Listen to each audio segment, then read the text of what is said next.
Hi, Aimee Cross here. Today we're talking censuses, particularly the United States Federal Census. We're going to talk about what's in them, where you can find them, why they're so important, and some hints on how to use them to the best of their ability. So stay tuned.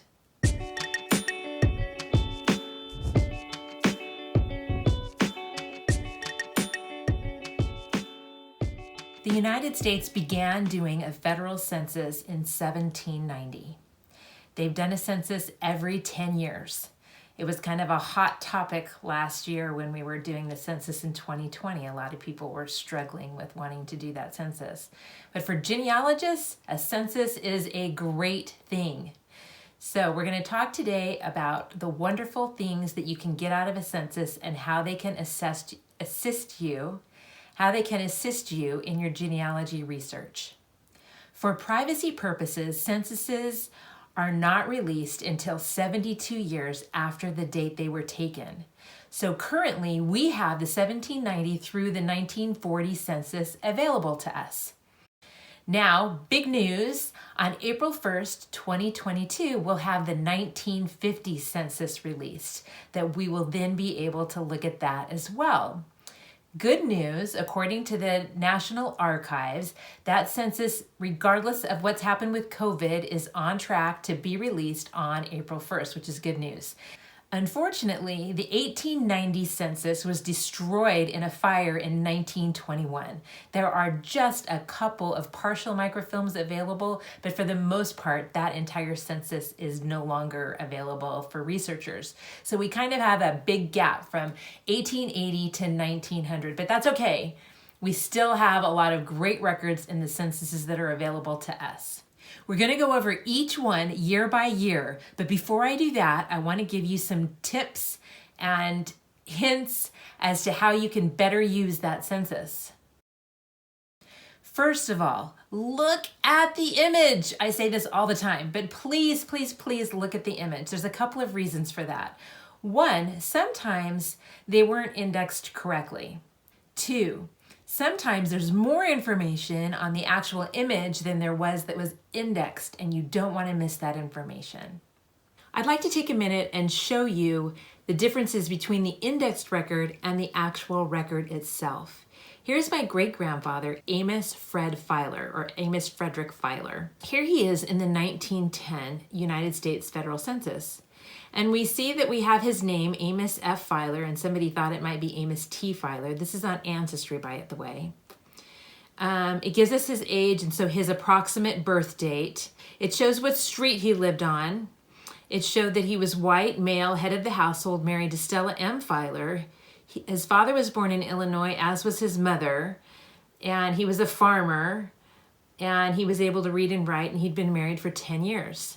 So now let's look at the actual record itself. Here we have Fred Filer, or Amos Fred Filer. It does say that he was born on East Street. Right here would be where they would write the address of the house if there was one, and there wasn't one in this case. And here we have Amos with Stella. He's the head, she's the wife. One of the things that this record will tell you, let me zoom in a little bit more so that you can see that, is this shows that he was 33 years old. Sorry, if I rest on it, it'll show me what it is. This shows that he was 33 years old, but this shows that he was in his first marriage.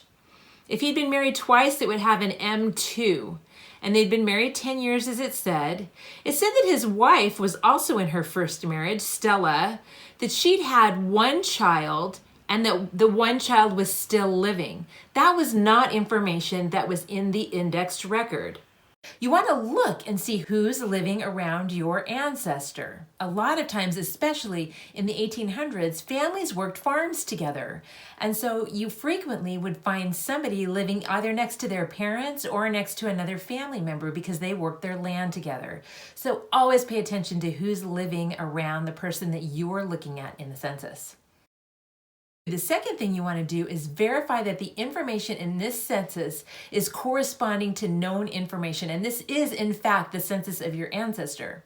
Some people get really upset when they see that the spelling isn't correct on their surname, or that maybe the name of the individual is different than what they knew, keep in mind a couple of things. The people that were taking the census, particularly the early censuses, sometimes weren't terribly literate, and they were just kind of spelling things out the way they sounded to them. Sometimes they just didn't understand what the person was saying. Maybe they came from Germany or from Switzerland or somewhere else, and their accent was so heavy, or maybe they didn't even speak English. So the census taker had a difficult time understanding what the family member said. So don't be totally frustrated if the census record is slightly different than what you know from your family, and be creative as you search for family records. Also keep in mind that sometimes people went by different names. If all the other information is lining up, if all the other family members are correct, their ages are correct, their birthplaces are correct, the family is in a location where you expect them to be, then this is probably your family member. Also, you should keep in mind that sometimes the census taker did not even speak to a member of the family. They spoke to a neighbor instead. So the information may be off. And birth years. Especially in the 1800s, birth certificates didn't really exist in most places. And so people's birth year kind of changed over the years. And the census didn't ask the exact date of birth. They asked how old the individual was at the time of the census. So that gives you a year of change one way or another as well to keep in mind. One of the other things that happens sometimes is a location change. Now, there's a couple of things to keep in mind with this. One, the family may have not ever moved. They may have actually lived in a county that was formed from another county. I've seen situations where somebody lived in a particular area for like 50 years, and they lived in 3 separate counties during that time period because because the land that they lived in kept getting separated into a new county. So keep that in mind. And you can always check out when a county was formed to kind of clue you in as to whether or not this person actually probably didn't even move. The county just changed. Sometimes they did move, and if that's the case, then you want to make sure that this truly is your family. Sometimes family records will indicate to you, yeah, I know that my family moved from Kansas to California in about this time period, so it's a move that you expect. But sometimes it's not. One of the things that I do to kind of double check and see if this really is my family and they moved, or maybe it's not, and that's by doing a census evaluation. Let's talk for a minute about where to find census records. This is really important. Unfortunately, with things the way they are now, you can get a census record in lots of different places. So you have the big sites like Ancestry, MyHeritage, and Find My Past. They all have links to the federal census records of the United States. And they all do cost as well. However, Family Search has the census records at no charge. You just need to open an account. So you can always look at these census records on Family Search. As a matter of fact, some of the other sites actually use Family Search's records on their sites. And I've also found, which is kind of a nice thing to know, that I had an occasion once where I was looking at a census record on Ancestry, and it was very difficult to read. Then I pulled up the very same census record on Family Search, and I was able to read it there. So the different locations where you might find these records may actually have a better view of the record than what you're seeing currently wherever you're looking for it. So keep that in mind. You might want to check a couple of different places if you're having trouble looking at a particular record. But let me tell you a little bit about the differences between the two sites. My two sites that I use the most are Ancestry and Family Search. So let's talk a little bit about how a record looks on Ancestry. Here we have Ancestry, and I'll be honest with you, I tend to look at census records more often on Ancestry, and this is why. On Ancestry, you have these controls over here. You can zoom in and out. If I click this, I can download it, I can print it, I can rotate it, I can invert the colors so that we see a black with the white. If I click this right here, I can see the source information and other detail related to this record right here on the record, which I really like. I can also look through the different pages. So this is page 2 of this little section of census records. So if I go this way, I can look at page 3, or I can go on the other side and see the page before, which is very helpful in looking at the people around the census person that you're looking at, which we talked about before. But one of the things that I really like about Ancestry is they highlight the individual that you are searching for. If I go down here and click on this, I can see the index of all the different people in the census, and I can scroll up and down on that. So that's helpful as well. One of the other things I love about Ancestry census records is at the very top of the census in the small print, you see what the different columns are for. And sometimes, especially when we get into the older censuses, it's really difficult to read them. I really like how when I'm on the census record, if I just stay in a particular place, it will tell me oftentimes what that means. So here we have our surname, filer, given name, Amos F. Here it says this is the relation to the head, and it's the head. So I can go all along here and just let my cursor rest, and it will tell me the information. I really love that about Ancestry. Now the free site on Family Search, this is the very same record. Here I have that image index like I did in Ancestry. I'm going to move that down. Here's the actual record. On Family Search, you download right here. Those tools that we found on Ancestry are over here. The adjusting images are a little better here on Family Search than they are on Ancestry. So that's kind of nice if you're dealing with a difficult record to see. When I rest over these things, I'm not getting the description. So then I have to scroll back up and look at what it says up here in order to know what those different things mean as I'm looking at the record. So still a great way to get the information that you need, especially if it's a budgetary issue. But that's kind of why I prefer Ancestry to Family Search. Now that I've covered some of the hints on how to evaluate census records, let's get into the actual censuses themselves. Now, while I can't show you an example of a 1950 census record, I can show you the questions that were asked. They're actually telling you that they want the list of the household members in a particular order. They want the head of household, his wife, the unmarried sons and daughters, the married sons and daughters in their family, other relatives, and other persons such as lodgers, roomers, things like that. So that's generally what we'll find on the 1950 census. So let's talk now about the 1940 census, the census that is available to you right now. So in 1940, it was a little bit different because they didn't ask some of the same questions that they kind of asked pretty regularly before that. And here we have Amos Filer with his second wife, Elizabeth. And I noticed that at the bottom of the page, so that makes me think that maybe there's more family members on the next page. So I can click that little arrow and I can go to the next page and look at. We have 2 other family members in that family. Now these people weren't highlighted, so again, the indexed image or the indexed information probably doesn't include these family members, but they belong in the family. And the reason I know that is because I have no new dwelling number here. So this means they are part of the previous dwelling on the previous page. So let me go back to my great-grandfather. I want to cover some of the highlights of every census year for the sake of time. We have whether he owned or rented his home. We have if it was a farm or if it was a home. We have the name, the head, who it is in relationship to the head, ethnicity, age, married or single, and then their birthplace, as well as, this is a different one than from any other census. This asked where they lived in 1935. And here it was specific. This said that he resided in Cowley County, Kansas in 1935. And then there's some other little miscellaneous information that you can add in here, whether he has a job, seeking work, things like this. He's a farmer on a farm, and then there's some other basic information. But that is some of your basic information in the 1940 census. Same man, 1930. He was not living with his wife at that time. He was living in Kansas. The 1930 census had not only the dwelling number, but then the family number. And sometimes those numbers changed because multiple families may have lived in one dwelling. The 1940 census did not delineate that information.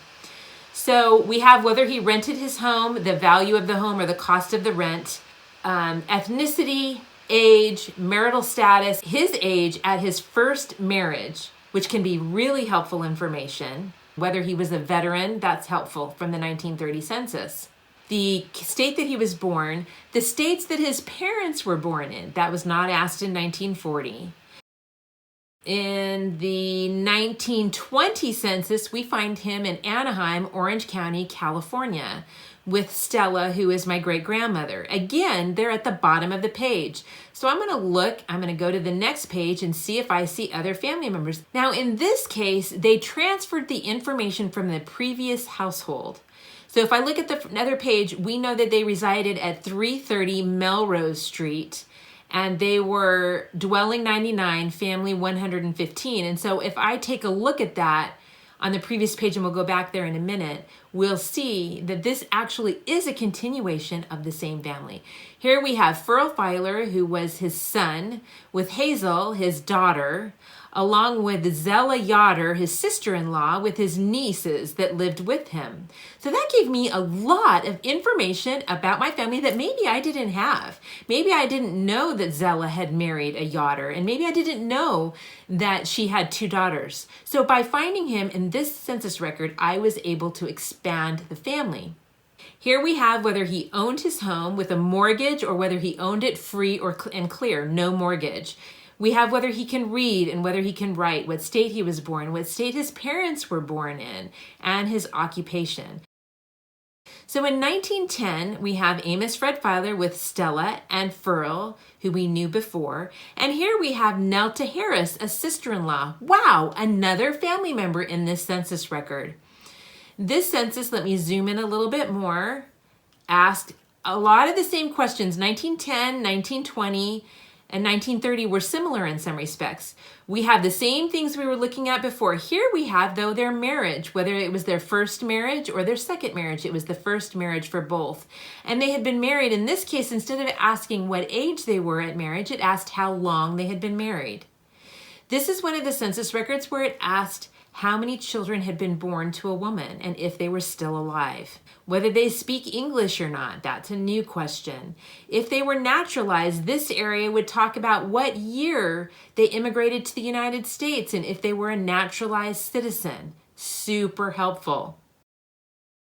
Now let me find Fred in the 1900 census. The 1900 census is a great census because it actually asks the month and year of birth. This is the only census that asks that information. So if your family member lived in 1900, you want to check out this census.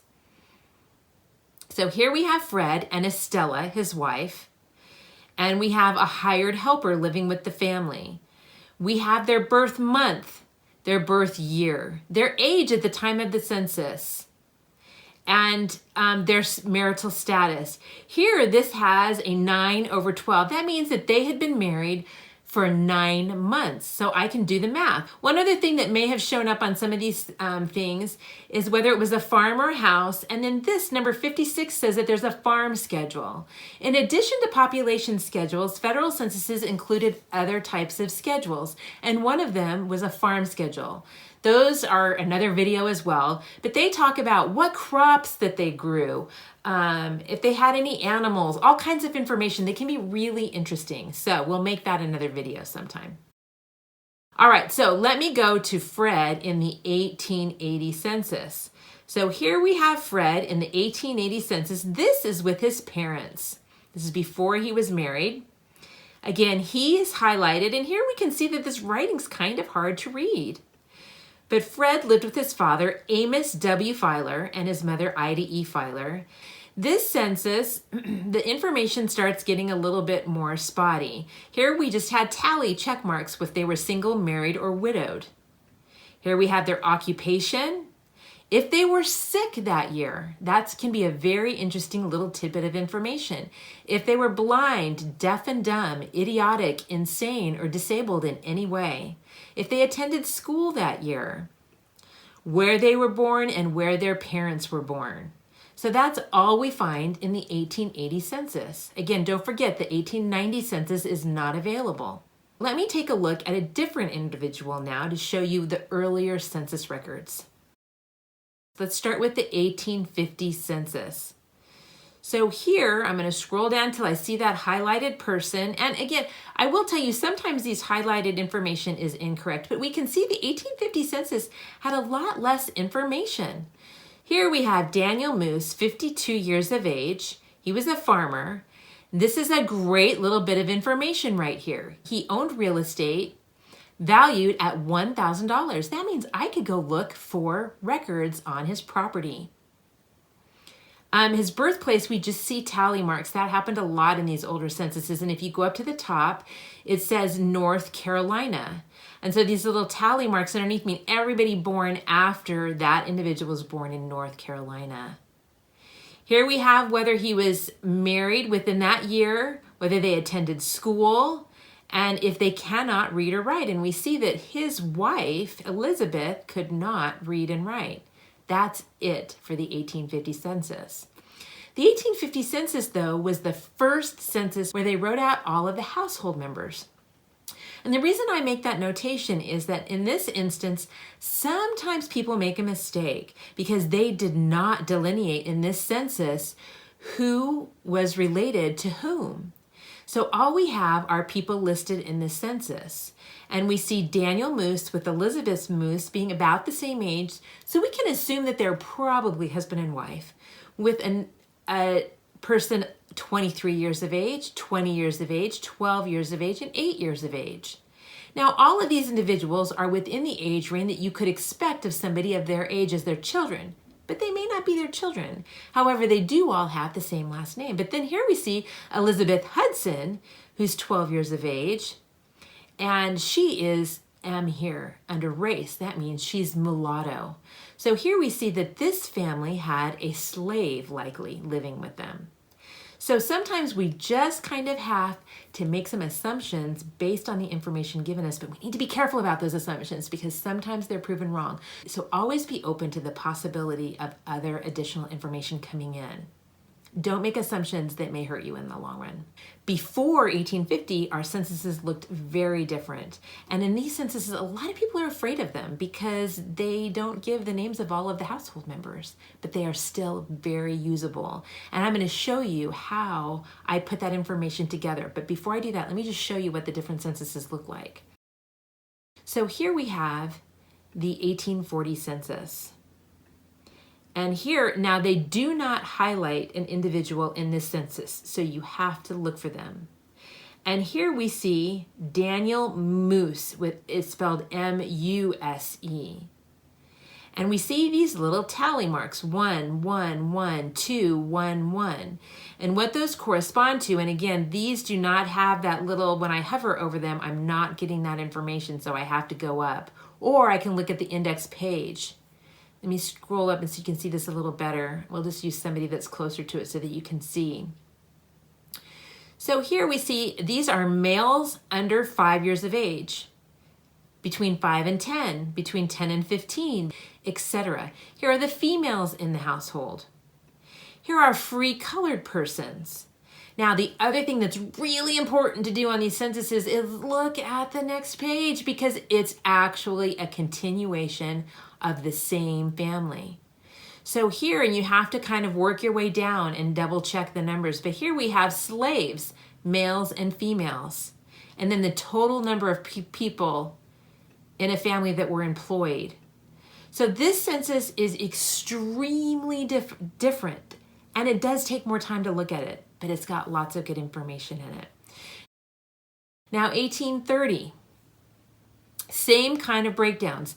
The number age differences are slightly different in some of these censuses, but we see free white persons. Let's look at the next page. And then we see slaves, and then we see free colored persons. All right? All right, here's a record for Daniel Lessieth, is how they've indexed it. But somebody added that they said it's for Daniel Smith. Let's take a look at the image in a minute, but I wanted to show you, in this case, the indexed information can be very helpful. However, it is wrong occasionally. So when in doubt, look again at the actual image. This shows you the 3 males under 10 years old, all of that information. Let's look at this image really quickly. So this looks very different. This doesn't have any information written up at the top. So you have to look at the enumerator sheet. And I'm going to put a link in the bottom of the show notes that is the National Archives, and it gives you a listing of the questions that were asked in every census beginning in 1790. So that will tell you what each one of those columns would mean. All right, here is Daniel. And they indexed him as Lith something or other. But if we look at it carefully, it is a Smith. So whoever added that information that this was for Daniel Smith was correct. This was for Daniel Smith. This is 1800. And we can see that, again, we don't have a lot of information on this form. Here we have the county, which has kind of been cut off. Maybe on a previous page you could read it, but the information appears as this is Kingston County. And this is this is kind of like a bring over. So these are the numbers of every age group that they've brought over from previous pages. So don't let that confuse you. And now finally, let's look at 1790. Here's 1790. And if we look at the top, we actually see this time they do have the information at the top of the record. So here's the page that I was talking about that tells you the different questions that were asked in a census. So we're in 1790, asked the following questions. The number of free white males aged under 16, of 16 years and upward, just the total number of free white females, the number of other free persons, so this would be people that were not white but were free, and then the number of slaves. Those were the only questions that were asked in 1790. I realized as I was editing the video that I forgot to give you the part about using those pre-1850 census records and how I use them. So let me run over that for you really quickly. I want to go back to Daniel Moose, who we saw him in the 1850, 1840, and 1830 census, and I'm going to use his family as an example.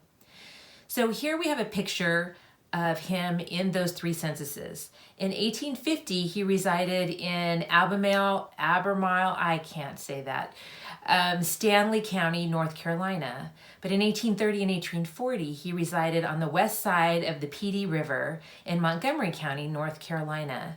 Now, I know that Stanley County was created from Montgomery County, but I wanted to see if this in fact was the same man, if everything lined up. And this helps me learn quite a bit about his family. So let me show you how I did that. Let me begin with the 1850 census. We have Daniel. He's 57 years old with a presumed wife, Elizabeth, of the same age. And we have two presumed daughters, Sarah, age 23, and Elizabeth, age 20. As well as a presumed son, George, age 17, and Henry, aged 8. And then we have the servant that we talked about before. I put the information that I had into a spreadsheet, and then I looked at the 1840 census. And instead of looking at the image of the actual census, which we talked about earlier, I want to show you the indexed version of that information. So here we have Daniel, and again, his name is spelled differently in this census, but we have him with a male in the household aged 5 to 9, a male aged 15 to 19, a male aged 40 to 49, a female aged 40 to 49, a female aged 60 to 69, and then 2 slaves under 10. So I've put that information into my spreadsheet. And when I do that, I see some trends happening. If Daniel were 57 years old in 1850, he'd be 47 in 1840. So he naturally falls within that age group of 40 to 49. The same holds true of Elizabeth. Sarah fits nicely into the daughter or female aged 10 to 14 years old. And Elizabeth does as well. The daughter Elizabeth, the presumed daughter Elizabeth. And then George, if he were 17 in 1850, he would be 7 in 1840. And so he falls to the male between 5 and 9. Henry wouldn't have been in the 1840 census because he had not been born yet. But we find that there was a female, 60 to 69, who could be a possible parent of either Daniel or Elizabeth. And we have another male, 15 to 19 years of age. He would have been 25 to 29 years of age in 1850, and likely he would have been on his own in 1850, perhaps with his own family. So that all lines up and makes sense. Then we look at the 1830 census. And in the 1830 census, we have a male 5 to 9, a male 30 to 39, a male 40 to 49, 2 females under 5, a female 10 to 14, a female 30 to 39, and then 1 slave. So I put that information into my spreadsheet. And look at how things are still so nicely lining up. Daniel would be 37 years old in 1830. So the male that's 40 to 49 would not be a parent, but he could be a sibling that may be residing with him. Or he could be a hired hand, he could be a lot of different people. That male that was 15 to 19 in 1840 is showing up as 5 to 9 in 1830, just as expected. And then we see another female 10 to 14 who would be 20 to 24 in 1840, and again, probably married at that point and out of the home. So we're seeing that this family is lining up. And so that makes me think that I have the right family in the 1830, 1840, and 1850 census, that they were indeed the same person. And it is through tables or spreadsheets that I analyze all censuses prior to 1850. So give it a try, see what you think, and you might find some really interesting information in those tables. I hope this census discussion has been helpful to you. I hope that you've learned, one, where you can find these censuses, how you can use them, how to evaluate them, and what you can find on each of the individual censuses that are available to us at this time. If this video has been of help to you, please like it, please comment, and then if you haven't, please subscribe. You can click on my face right there. Have a great day.